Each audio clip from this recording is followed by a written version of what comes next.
This is Karen with newclevelandradio.net, and it is time for another music podcast. Now, we're not going to be singing for you or playing music, but we're going to tell you where to find it because my guest, Leslie Evers, has some new music coming out.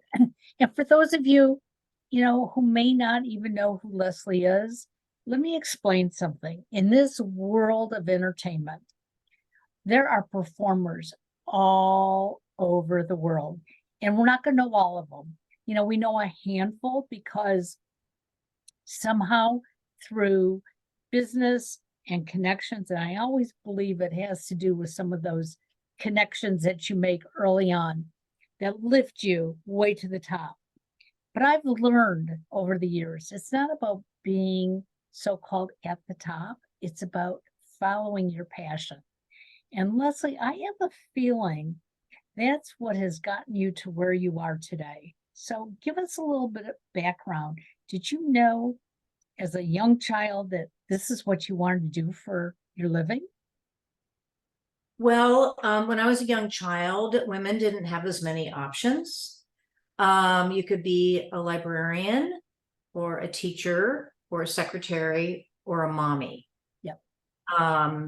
Yeah. Or you could be Spotlight Barbie. Yeah. The one that came with the microphone. So I was happy to have that option. But no, I didn't know what I wanted to be. I think a lot of people don't really know what they want to do for a living because your job is not always your life. Your life is your friends and your family and the things you desire to do. And your living is something that you do to make a living. Very few people are lucky enough to have something that they love to do 8 hours a day for money. And I have to remember that all the time because, I'm in a similar situation, but it's not bad. It's just the way things are. You've got a job, and I don't put anybody down for their job if they're, an insurance broker or if they're a barista or if they're an executive of some kind. I think it's just people need to make a living so that they can have their life. And their life is their people that they choose. So what was the question?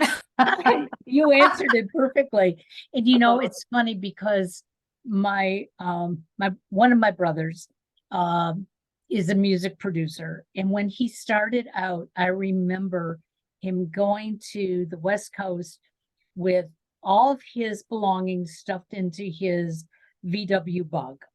And this was back in the early 70s. And he got out to California and he was staying with a friend. He went and knocked on their door, went in to use the bathroom. And when he came out, his car was vandalized. Not one thing was left in his car. Wow. And for many people, that would have been, I'm going to go back home. But not him. He said, you know what? I came out here because this is what I want to do. And for many years, he delivered newspapers, delivered pizzas to get his foot in the door. He had to put food on the table and pay his rent. And so you are so right that not all of us get to that point where, you know what? I'm just going to live my passion and not have to worry about where the money comes from. Well, you always have to worry about the money, but you're right. And if you're lucky, you can marry them. But there's nothing wrong with having a job, and there's less than nothing wrong with doing everything you want with the time that you have. And when I was a little girl, I knew that I wanted to sing, but it wasn't anything I wanted to do for the future. It was just something I did. And I never stopped. And I didn't realize that I was a performer until later in life. I was always writing, making up things. I was always singing. I was in the choir. I was making up songs. I was playing a little piano. But I didn't ever consider being a professional songwriter, and I'm still not sure that I'm considering that. But I am doing it all the time, and I always have. I've got stacks of stuff, you know. So some people plan their lives out, and I'm one of those people that I didn't do that. My path was set for me, you know, and I went to high school, and I went to college, and I went to graduate school, and I got a job, and I did, you know, I was in show business, but tangentially from where I should have been. But that's okay, because skills transfer, skill sets transfer. So whatever you do, a lot of people have different careers, like 3 or 4 careers in their life. And you can build on the skill set that you acquired in a previous job. Everything counts. Absolutely. Absolutely. You know, everything counts. So when you went to college, what was your concept? I'm going to get my college degree and become a what? Well, I didn't have a plan then either. I went to a liberal arts college where the end goal is just learning for its own sake. Right. I got very interested in plays and dramatic literature. I did not want to be an actress, but I got interested in dramatic writing, and I majored in that. And when I went to graduate school, I went to graduate school in film, and then I worked in Hollywood as a story editor and a script consultant and a reader. You know, I worked for studios and directors and stuff, but I was always behind the scenes and behind the camera. This, for me, is very unusual to be on this side. I love it. Well, I don't dislike it. I actually do love it. I spent a long time in the support business. And actually, there's a song I want to write about that. Interesting. Being there to make other people stars. Yeah. Yeah. Being there to open doors for other people. And so I know how to do that. And I like doing it. I've got a lot of friends who are really brilliant songwriters and performers. And I love listening to them. And if I can help them, I will, because that's what life's all about, helping people. But now I think it's time to step out, you know, from behind the camera once in a while, at least. So this album that you wrote, where did it come from? I heard parts of you saying that, you know, you have material from way back. And from what I understand, that is not unusual for writers to write something and then say, not right, put it down, and maybe years later come back to it. Is that what happened for you? I think that does happen to a lot of writers. This particular album has songs that are very old, which I revamped because they weren't quite together lyrically. Then there was one that I finished in the studio, which is very exciting. When you're in the studio, it's like, what should I do? The first album that I made was all new songs. There were no antique songs in there. And a lot of people, when they make the first album, they just draw from what they think their best material is. And in my case, I think that's true, because all my best material was more recent. Because when you start out, I don't think you're as good as you could be.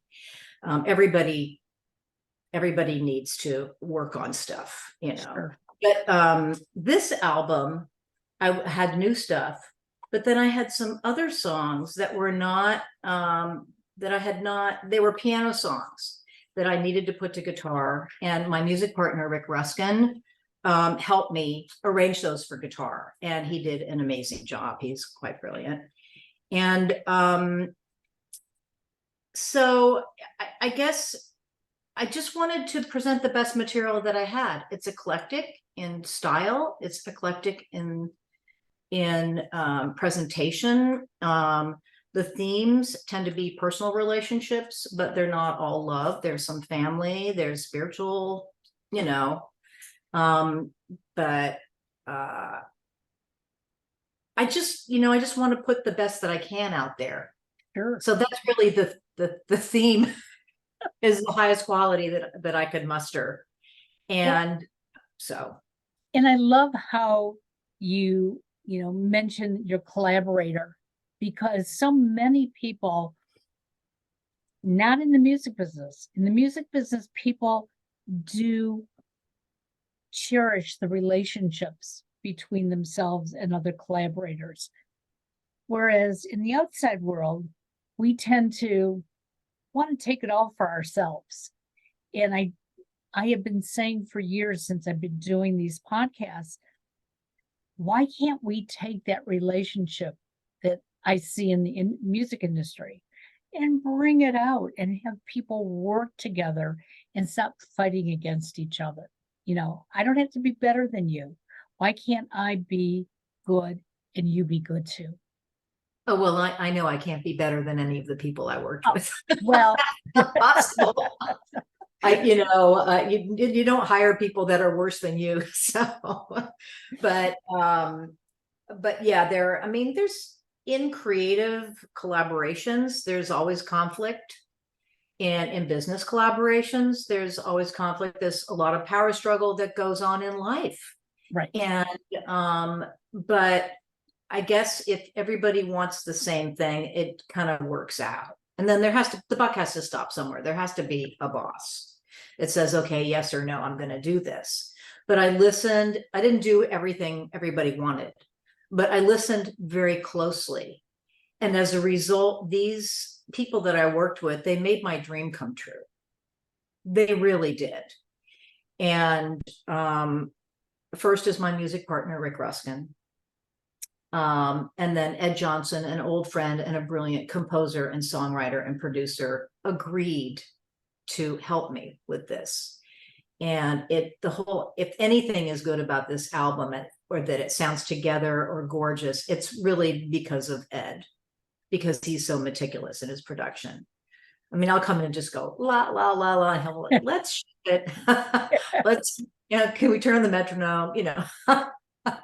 But he's brilliant. And then at the very end, a friend of mine and a great well-known songwriter named Cliff Eberhardt acted as associate producer. I came in and polished it for me.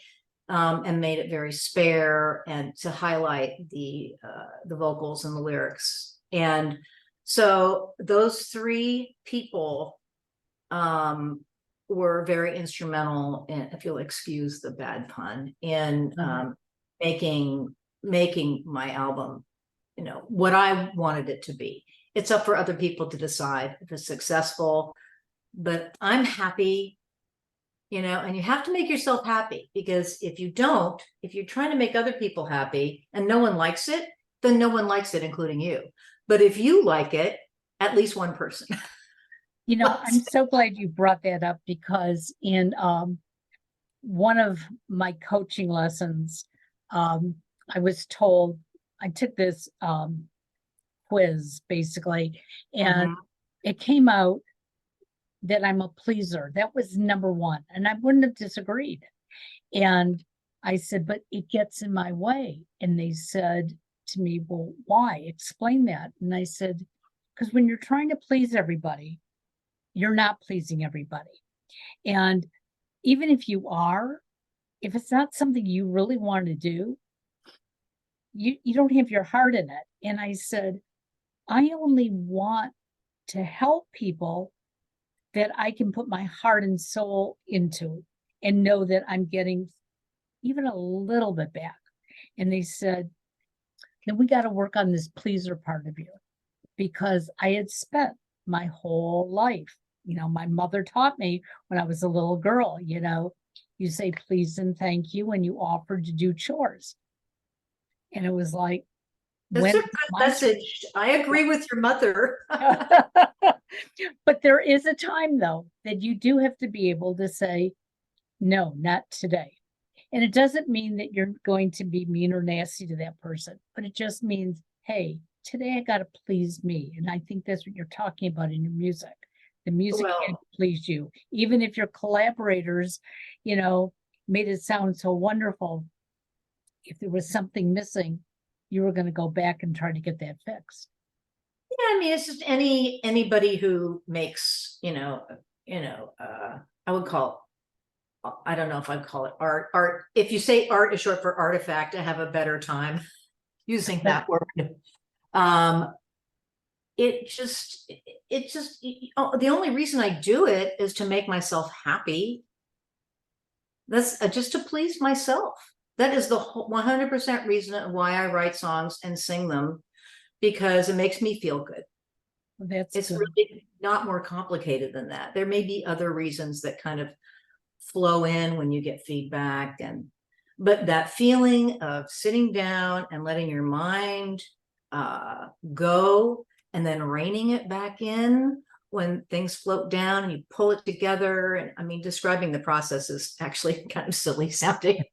But, and then you look at it on the page. I write everything longhand or with my thumb on the airplane, but I write everything longhand, and I look at it and I go, okay, I just made a point. This makes sense. It says something that I believe in. And it feels good to know, to find out what you believe in. Sometimes you don't know until you start writing. And then your morals crystallize, and your point of view crystallizes, and your perspective and your feeling about other people, they crystallize, and they turn into shiny. Absolutely. Absolutely. Does any of that sound? Oh no, it sounds so real, and it makes sense, because I think so many of us either we hold it all in, we try not to feel it, because if we feel it and we don't do anything with it, then why go through all that? I know that since I started writing about 15 years ago. Oh, what are you writing though? Tell me. I mostly blogging, but Okay. a lot, I have pieces and parts of what I think will be a book someday, but it's not as important to me to create the book as it is to get those feelings out so that I can move forward, because there are so many things that I have allowed myself over the years to say, boy, I wish I did that. I wish I said that. And you know what? I don't have to wish about it. If it's something that means something to me, I'm going to talk about it. And I have people every once in a while, they'll read my blog and they'll go, really? Is your heart on your sleeve? And I said, yeah, today it is. And there's nothing wrong with that. I'm vulnerable, and I'm willing to be vulnerable. And I'm sure that we hear some of that in your music as well. Well, I hope so. I do like to write about feelings. And a lot of times if you write about your feelings, sometimes you feel that there's a disconnect between how you feel and how other people perceive reality and how it's supposed to be. And it's like, well, you go through life trying to do things the right way, but then something jumps out at you and you think, that doesn't seem right. Maybe I should think about that for a minute. And a song can come out of that. And it doesn't have to be the exact situation that it came to you in. It could be, you could transport it to another vessel. But, I think about things. I think about them all the time. And I don't know if I think about them in a individual way or a unique way. I think that the things I think a lot of people have similar thoughts.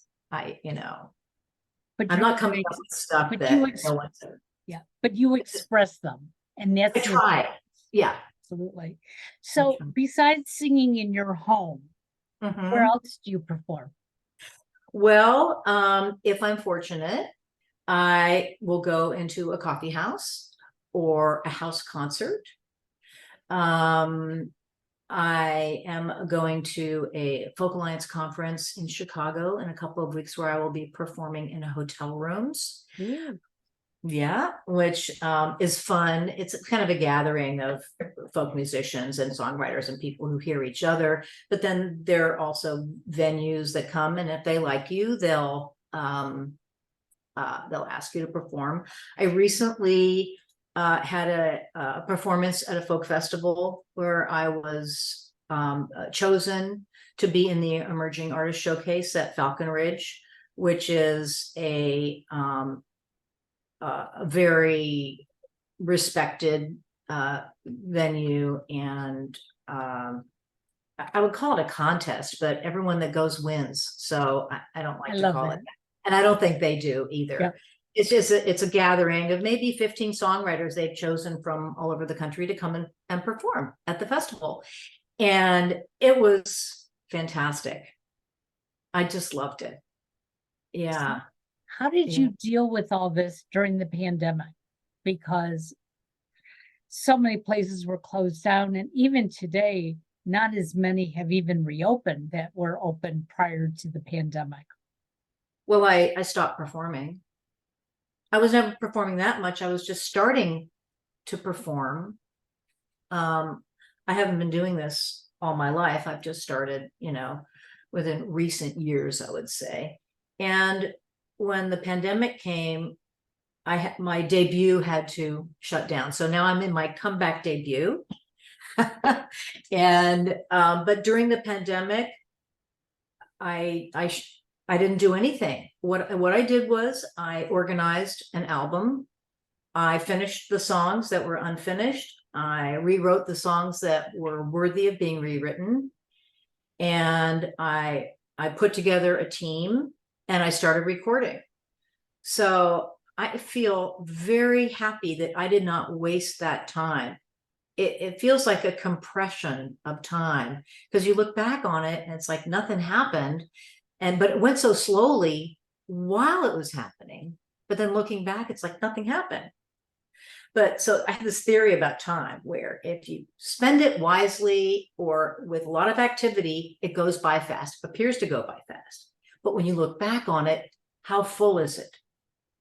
Whereas when you're bored or doing nothing or trapped in a job, and the time just drags. But looking back, it feels like, poof, it just happened. Exactly. When the pandemic happened, I went from going from site to site with all my equipment and podcasting from individual sites to saying, wait a second, if everybody's on Zoom, why am I taking that time traveling for one or two podcasts? I'm going to do it from home. And I was busier during that time because, number one, I was learning how to use the equipment even better. Mm-hmm. But then I also decided that I have this whole list of individuals that I can get to now because I'm not spending hours in my car. And typically, if I had come out to California to meet with you, I would have to make that trip worthwhile by meeting with 10, 15 other people. And that's exhausting. And so I was really excited during the pandemic because I got to stay home. And since then, I continue to stay home. It is much easier. In fact, this morning I was interviewing somebody from Australia. And Wow. so, we had to time it that it was late at night there, early morning here. But we worked it out. And I don't think I could have afforded to go to Australia. So, but tell me what the name of the album is so that our listeners can find it. Oh, okay. Well, it's called Bound for Land. And it's, I think, going to go live tomorrow on all the streaming platforms and all that stuff, I'm hoping. And then Monday, I'm having a premiere with Americana Highways, which thrills me beyond measure because I didn't think I'd have any opportunity, there. I'm basically unknown and operate in my kitchen here. So I was very happy that they responded to the first single that was chosen. And so I guess if you my website's under construction, so you can go there, but I don't know what you'll find. I think if you just go to the streaming services, if you go to Apple Music or Spotify, or you could find like you could probably find all the songs. We'll put that information in the show notes, so there's no reason not to go looking for you. Oh, wait. No, sorry. I misspoke. Oh. Album doesn't release until February 2nd. You know, I had a feeling it was. It's just this one song that I have coming out tomorrow. I'm so excited. I can't wait. But I mean, you have to do things in order, and you got to get your ducks in a row. And I don't know about these ducks. I just want to shoot the ducks. But I'm not supposed to. You get them in a row, I guess, and then you take aim. But it's not out till February. So, but you do have one of the songs coming out. One of the songs coming out, and I do have another album which I love. Okay. Which I would love people to listen to, and it is on Spotify. And that one is called I Can't Remember My Dreams. And my name is Leslie Evers. So you have to put all of that in, or it might not find me. But the new album is called Bound for Land, and it sounds like a nautical reference, but it's actually more of a reference to gravity. Interesting. So, okay. Yeah. So the idea of gravity as being the truth. And you can be flying in the sky and you can do all this stuff, but eventually you're going to have to land. And you can't move forward until you see what the truth really is. So now I've just explained it all for you. Now you don't have to. Well, Leslie, I hope you get to the Cleveland area, because I will be there in a second if you are. I'm going to mention it to some of my contacts here to listen to your music and consider an invite, because I think you would be a great entertainer here. I would love to come to Cleveland. I've never been there, and my favorite boyfriend was from there. Wow. So Cleveland grows nice people. That's what I noticed. Well, we appreciate that. And you can also go to the Rock Hall while you're here. So, a lot of the Rock and Roll Hall of Fame? Mm-hmm. Okay, you call it the Rock Hall where y'all are? Okay, Rock Hall. I can't wait. Okay. Thank you. I'll get your name out today. And thank you so much for sharing your time with us. It was a pleasure, and I'm just proud to be on your show. Thank you, Karen. Thank you. Have a great day, Leslie. Bye-bye now. Bye.